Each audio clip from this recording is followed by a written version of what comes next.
Assalamualaikum warahmatullahi wabarakatuh, sahabat sejuta kisah. Bagaimana dengan kabar Anda hari ini? Mudah-mudahan selalu fine, selalu dalam lindungan Allah Subhanahu wa Ta'ala.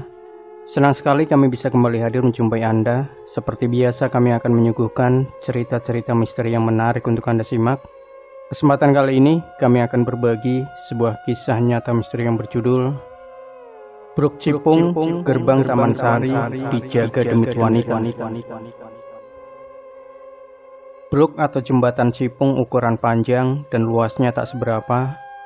Mungkin orang luar kota Batang yang pernah berekreasi ke Pantai Sigandu tak pernah memperhatikannya. Padahal sarana penghubung ini sangat angker. Setiap orang yang melintasinya, baik siang atau malam, selalu menyalakan lampu dim, membunyikan klakson, atau sekedar uluk salam. Bukan hal yang aneh terngiang di telinga, yaitu dimaksudkan sebagai salam pada penghuni gaib setempat. Bila tidak demikian, sering mendapat gangguan. Aroma mistis terasa sangat kental menjelang malam hari. Mulai sedikit orang yang berlalu lalang lebih memilih jalan memutar lainnya ketimbang lewat Bruk Cipung. Keyakinan yang meluas di tengah-tengah warga sekitar bahwa Bruk Cipung merupakan lokasi angker yang menjadi pintu gerbang gaib Taman Sari, Kanjeng Ratu Dewi Lanjar, penguasa agung Pantai Utara. Konon, setiap malam Jumat Kliwon selalu datang ke Taman Sari yang tepat berlokasi di objek wisata Pantai Sigandu untuk kemudian berjalan-jalan ke pasar bernuansa Supra, tergelar di alun-alun bersama ratusan laskar wanita. Jagat gaib Bruk Cipung tak lepas dari pantauan Dedemit, anak buah Kanjeng Dewi Lanjar. Sekitar tahun 90-an, berlangsung hal ganjil yang sempat menjadi tontonan masyarakat umum. Sebuah bis yang penuh dengan penumpang melintas di Bruk Cipung tengah malam. Tiba-tiba pagi harinya terperosok jauh ke tengah persawahan. Bila diukur, jarak antara posisi bis dengan jalan sekitar 20 meteran.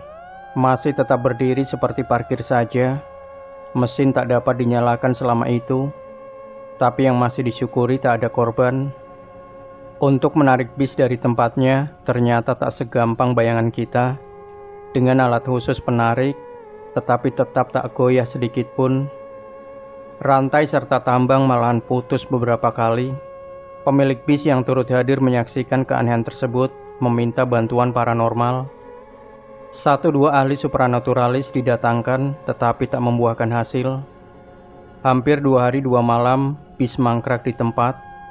Konon, makhluk halus penjaga Bruk Cipung belum ikhlas melepaskan kendaraan besar yang tak berucap salam semalam. Padahal memang Pak Sopir benar-benar tak memahami kalau di sini adalah salah satu titik tersakral. Paranormal yang didatangkan kemarin, meskipun tak diizinkan, ngotot untuk mengambil badan bis seperti keinginan si pemakai jasanya. Kesepakatan damai belum tuntas antara mereka. Terjadilah adu kekuatan supranatural. Tindakan terlalu berani dan penuh resiko demi setumpuk uang, mengambil resiko mempertaruhkan nyawa.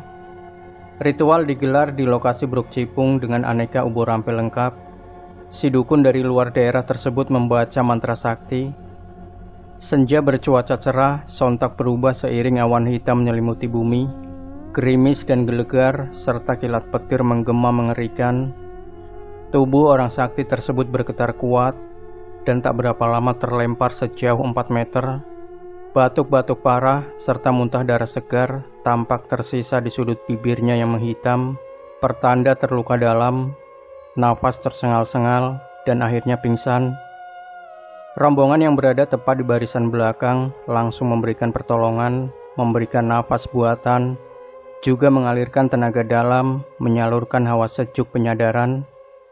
Berbuah petaka luka dalam serius.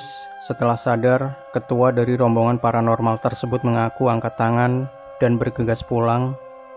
Perasaan malu atas kegagalan menyelimuti hati mereka. Patut menjadi catatan penting, mereka harus tahu dan mengukur kadar daya magis yang terpancar dari Bruk Cipung. Ada berita mengabarkan si orang sakti yang berasal dari Jawa Barat tersebut akhirnya meninggal dunia. Beberapa warga yang pernah berpapasan gaib penjaga Bruk Cipung berwujud wanita cantik berpakaian prajurit. Wanita bersenjatakan lengkap seperti keris terselip di balik pinggang, pedang terhunus di tangan kanan, seakan siap mengajar siapapun yang berani kurang ajar atau menantang kedaulatan Keraton Kajiman Pantai Utara berdasarkan perintah junjungan tunggalnya Ratu Putri Kanjeng Dewi Lanjar. Lain halnya pengalaman Anjar yang bertempat tinggal di sekitar Pasar Batang. Suatu ketika ia dibuat kapok ugal-ugalan berkendara di jalanan, terlebih rute Bruk Cipung. Ia pernah mengalami kejadian naas bersama dua temannya, masuk rumah sakit hampir 1,5 bulan lamanya. Usianya terhitung belasan saat itu. Anak bandel dan selalu membuat ulah, tak pernah sedikit pun mengindahkan kata-kata orang tua. Mabuk dan berkendaraan sangatlah berbahaya dimanapun jalannya. Ketahuan petugas keamanan, pasti langsung digelandang karena membahayakan keselamatan orang lain. Anjar mabuk berat, berjalan pun serasa tak mampu. Dituntun dua orang temannya yang juga sama-sama sempoyongan akibat kadar tinggi alkohol terkonsumsi tubuh. Berniat pulang dari tempat pesta di sisi ujung mercusuar TPI Klidang Lor, bersebelahan dengan objek wisata laut Pantai Sigandu, salah satu andalan tempat rekreasi Kabupaten Batang yang menyuguhkan pemandangan indah. Sekitar jam 1.30 dini hari, kendaraan roda 2 yang terhitung butut tersebut dipacu sekencang mungkin. Handle gas sampai mentok ditarik menghasilkan kecepatan 100 km per jam, terbaca dari jarum speedometer motor. Berjalan saja tak karuan, berkendara pun meski melaju kencang, tapi tak berarah kanan kiri seperti ular berjalan. Areal persawahan gelap gulita dan tak begitu tebal kabut menyelimuti 10 meter mendekati Bruk Cipung. Mata Anjarani yang duduk di tengah melihat gadis belia dengan postur aduhai serta berambut panjang sebahu berdiri seorang diri.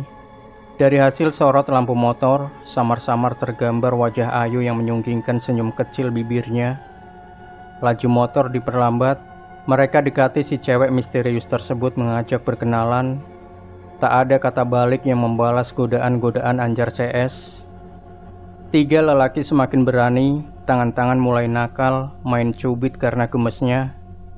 Nafsu mulai meraja di otak yang sedari awal memang sudah tak terkontrol itu. Tak bisa berpikir normal, bagaimana mungkin ada wanita cantik berani sendirian di tengah malam bertemankan suara belalang dan katak. Saat Anjar menjabat tangan wanita misterius tersebut, sontak terdengar keras suara ketawa cekikikan khas hantu kuntilanak. Tubuh gadis jadi-jadian terbang dan raib di balik pohon peneduh jembatan. Seiring berakhirnya pertemuan naas tersebut, motor langsung melesat tak terkendali, tetapi malah terpelanting dan jatuh di aspal. Luka parah yang diderita mengantarkan Anjar dan teman-temannya ke rumah sakit setelah ditolong beberapa orang yang melintas. Bruk Cipung sampai sekarang secara mistis oleh para penggiat metafisika masih menebar malapetaka atau ancaman bagi siapapun yang berani kurang ajar di areal tersebut. Angka-angka kebrutalan dan keberingasan dedemit setempat dapat diredam bila mana manusianya terbuka hatinya dan selalu bersikap santun. Karena di Bruk Cipung tak hanya ada kehidupan dimensi lain, namun lebih dari itu, sebuah pintu gerbang kerajaan Kajiman yang menghubungkan istana yang disinyalir berada di tengah laut objek wisata Pantai Selamaran di Kota Pekalongan dengan taman sarinya yang berkawasan di zona Pantai Sigandu. Menjaga hubungan dinamis sosial mistis memang sangat perlu supaya terjauh dari hal-hal yang tak diinginkan. Dahulu, kalau ada warga nelayan yang tinggal dengan lokasi Bruk Cipung yang setiap akan mengadakan hajatan, selalu mengirim aneka hidangan khas sesaji yang dimaksudkan juga turut mengundang dan melestarikan hubungan batin dengan makhluk gaib supaya tidak saling mengganggu. Kanjeng Dewi Lanjar adalah tokoh nomor 1 dalam jagat dunia mistik. Sebagai penguasa gaib yang membawahi wilayah pesisir pantai utara Pulau Jawa, ada sisi selatan mesti selalu diimbangi juga dengan sisi utaranya. Pantai selatan ada Kanjeng Ratu Sekar Jagat, lebih tua dan dahulu menempati wilayah bumi ini. Sedangkan Kanjeng Dewi Lanjar dipercaya sebagai wakil penyeimbangnya. Konon, kedua tokoh sentral Kajiman di bumi Jawa Dwipa adalah bidadari kayangan yang terpilih oleh Sang Hyang Widi, dititahkan menghuni kedua pesisir pantai tersebut. Kanjeng Dewi Lanjar sering menyamar sebagai manusia, datang ke pasar-pasar atau keramaian yang masih berhubungan dengan unsur budaya tradisional. Setiap malam Jumat Kliwon menyempatkan waktu berdiam di Taman Sari. Pada malam itu pula, rakyat penghuni keraton gaib juga berlibur berjalan-jalan ke pasar malam di alun-alun Batang. Kalau kita melihat dari seberang jalan sana, disitulah sumber kepadatan pengunjung yang tiada surutnya. Padahal memiliki jumlah angka kepadatan penduduk desa nelayan itu tak seberapa, dan yang membuat macet sebenarnya makhluk gaib yang juga turut berbelanja di pasar malam ini.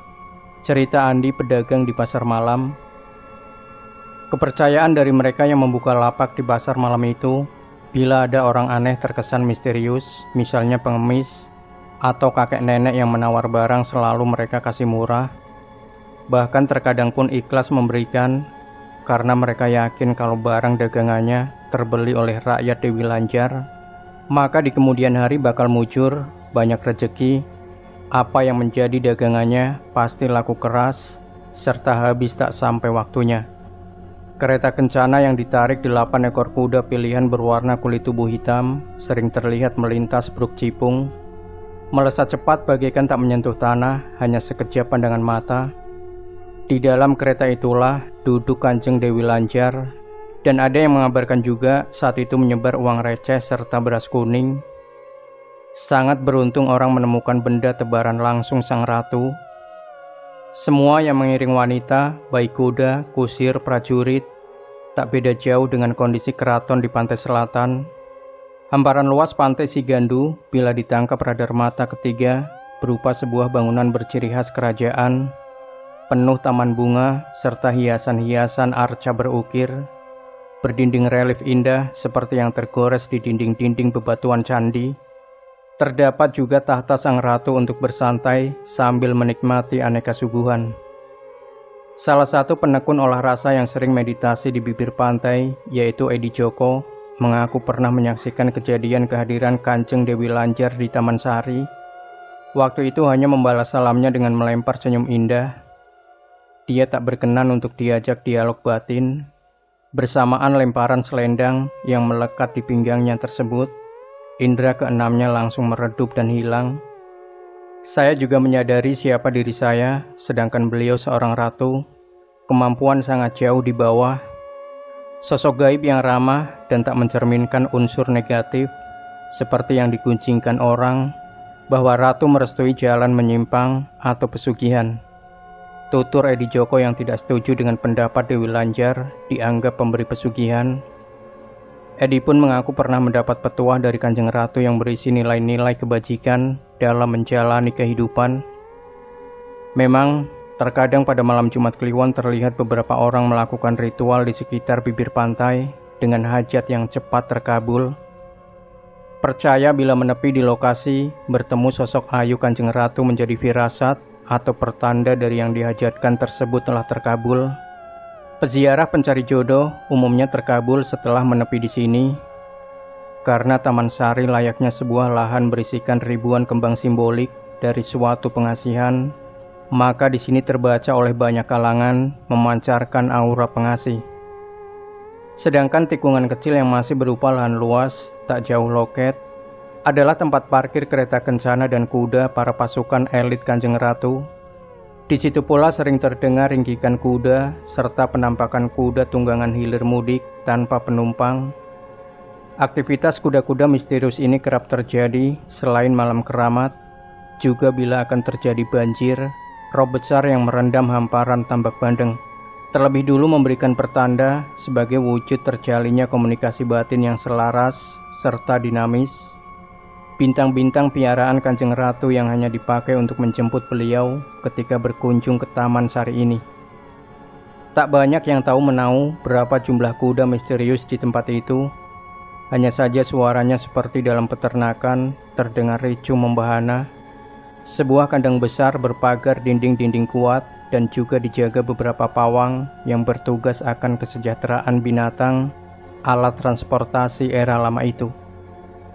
Demikian sahabat Sejuta Kisah, tinggalkan komentar Anda, like, share video ini, subscribe channel Sejuta Kisah, dan nantikan kembali cerita-cerita misteri terbaru dari kami. Wassalamualaikum warahmatullahi wabarakatuh.